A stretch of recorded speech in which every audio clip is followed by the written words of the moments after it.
Hello students, आज हम class 12th में पढ़ाएंगे द्विबीजपत्री भ्रूण का विकास, एम्ब्रियोनिक डेवलपमेंट इन डाइकॉट।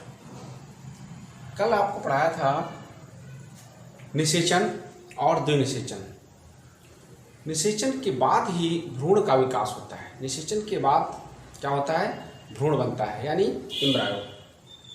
तो भ्रूण में जो परिवर्धन होगा, डेवलपमेंट होगा, उसके बाद फिर क्या होगा? बीज का निर्माण होता है और बीज से फिर नए पौधे का जन्म होता है। तो बच्चों यहाँ पर देखेंगे, जब निषेचन होता है, निषेचन के फलस्वरूप यानी उसके बाद में क्या होता है? जाइगोट जो कोशिका द्विगुणित बनती है, जाइगोट कोशिका अपने चारों ओर सेलुलोज की परत बना लेती है। सेलुलोज उसके चारों तरफ इकट्ठा हो जाता है और फिर इस प्रकार की संरचना को दिखाई पड़ती है। बच्चों, ये प्रक्रिया सब कहाँ हो रही है? गाइनोसियम के अंदर। गाइनोसियम के अंदर बीजांड था। जब निषेचन हो गया तो क्या हुआ? निषेचन के बाद जाइगोट बनता है और जाइगोट के बाद फिर उसमें भ्रूण कोश बनेगा और भ्रूण कोश के साथ में बीज का निर्माण होता है। तो इस प्रकार से यहाँ पर देखिए, एक जाइगोट कोशिका है जो यहाँ पर बना रखा है मैंने। इसमें एक केंद्रक है, एक केंद्रक यहाँ पर दिखाई पड़ रहा है। उसके बाद अगली स्टेज में क्या है? ये केंद्रक दो भागों में विभाजित हो जाता है, यानी इसमें से दो कोशिकाएं बनेंगी। इस जो केंद्रक हैं, केंद्रक के जब चारों ओर साइटोप्लाज्म आ जाता है तो वो कोशिका कहलाती है। अब एक से दो कोशिकाएं यहाँ पर बन गई हैं। जो ऊपर की ओर है यानी आधार कोशिका, जो ऊपर की तरफ है, ये सस्पेंसर, इसको बोलते हैं सस्पेंसर सेल्स, जिसको हम बेसल सेल्स कहते हैं, यानी आधार कोशिका। यहाँ पर ये आधार कोशिका होगी, इसको हम क्या बोलते हैं? सस्पेंसर सेल्स, निलंबक कोशिका। और नीचे वाली जो होती है इसको अंतस्थ कोशिका कहते हैं, इसको क्या बोलेंगे? Embryonic cells. ये एम्ब्रियोनिक सेल होती है और ऊपर की सेंसर सेल्स होती है। तो इस प्रकार की दो कोशिकाएं बनती हैं जाइगोट के अंदर, ऊपर की सेंसर सेल्स, नीचे की एम्ब्रियोनिक सेल्स।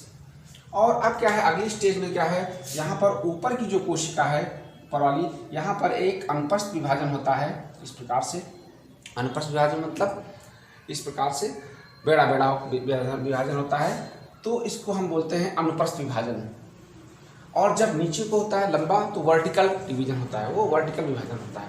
तो इस प्रकार से ये कोशिका विभाजित हो रही है। और एक नीचे विभाजन यहाँ पर देखिए, एक विभाजन यहाँ पर हो गया। तो पहले कोशिका यहाँ पर डिवाइड हो गई, यहाँ पर देखिए। तो ऊपर वाली कोशिका को हमने सस्पेंसर सेल्स, नीचे वाली को एम्ब्रियोनिक सेल्स। अब देखिए यहाँ पर चार कोशिकाएं बनी हैं। नीचे वाले में दो कोशिकाएं, ऊपर वाले में दो कोशिकाएं।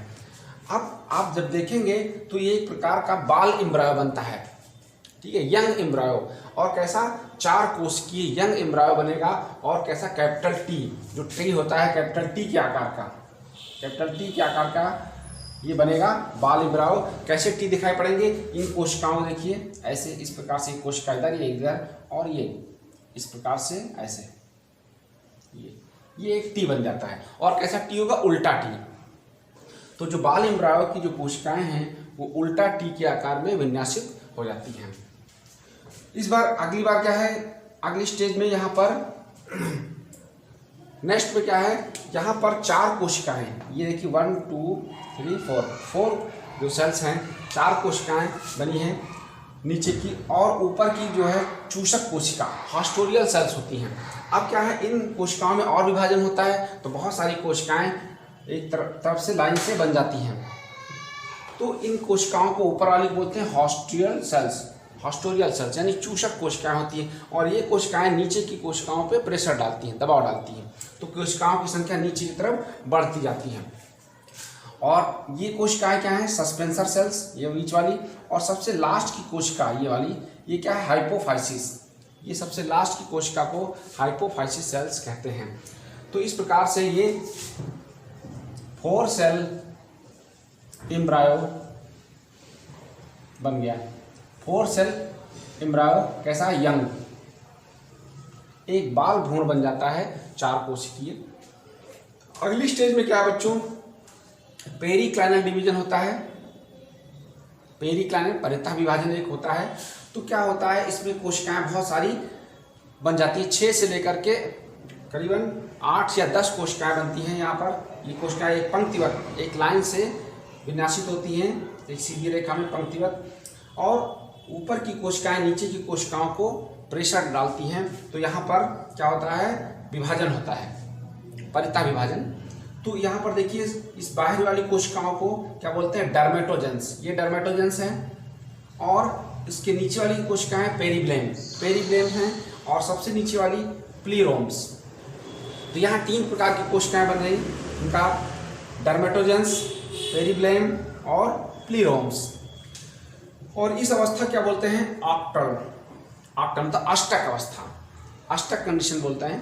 तो इस प्रकार से ये एक अष्टक भ्रूण बन गया। यहाँ पर 4 कोशिकीय बाल एम्ब्रायो था, और इसको बोलेंगे अष्टक एम्ब्रायो।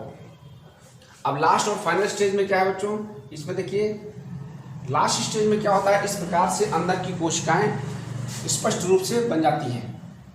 ये देखिए इस प्रकार से मैंने अंदर की कोशिकाएं बना रखी हैं।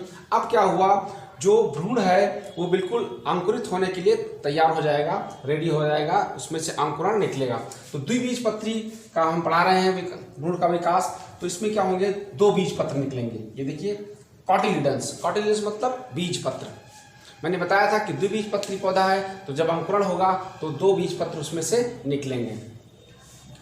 तो इस प्रकार से सबसे ऊपर सस्पेंसर, और यहाँ पर देखिए ये कोशिकाएं, जो बेसल की कोशिकाएं हैं बेस की, ये क्या है, रेडिकल्स, इनको बोलते हैं रेडिकल सेल्स। रेडिकल सेल्स होती हैं, रेडिकल सेल्स क्या करती है, रूट का निर्माण करती हैं, यानी मूलांकुर। Radical means मूलांकुर।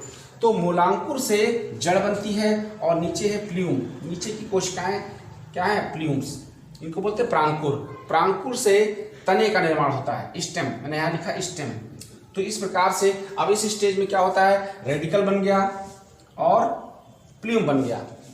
यही है मेन। लास्ट में क्या है, अगर रेडिकल बन गया और प्ल्यूम बन गया तो पौधा बिल्कुल अंकुरण के लिए रेडी हो गया। तो इस प्रकार से ये जो अंकुरण होता है, अंकुरण कैसे होगा, भ्रूण पोष जो अंदर होता है वो पोषक देता है, पोषक पदार्थ देता है बीज के अंकुरण के लिए। उस समय भ्रूण पोष ही काम आता है, जो उसके अंदर पोषक पदार्थ न्यूट्रिशन मटेरियल होता है, उस समय ये देता है। देखिए बच्चों, आपने देखा होगा जब बीज अंकुरित होकर के बाहर आ जाता है, पौधा निकल आता है, तो बीज को जब देखेंगे खेतों में तो वो सड़ जाता है। सड़ इसलिए जाता है क्योंकि उसका भ्रूण पोष पूरा चला गया है अंकुरण में, जो उसका एंडोस्पर्म है। जैसे नारियल का पानी हम लोग पीते हैं, वो क्या एंडोस्पर्म है, वो भी एंडोस्पर्म है। गेहूं जो हम लोग खाते हैं, गेहूं एंडोस्पर्म है, चावल एंडोस्पर्म है।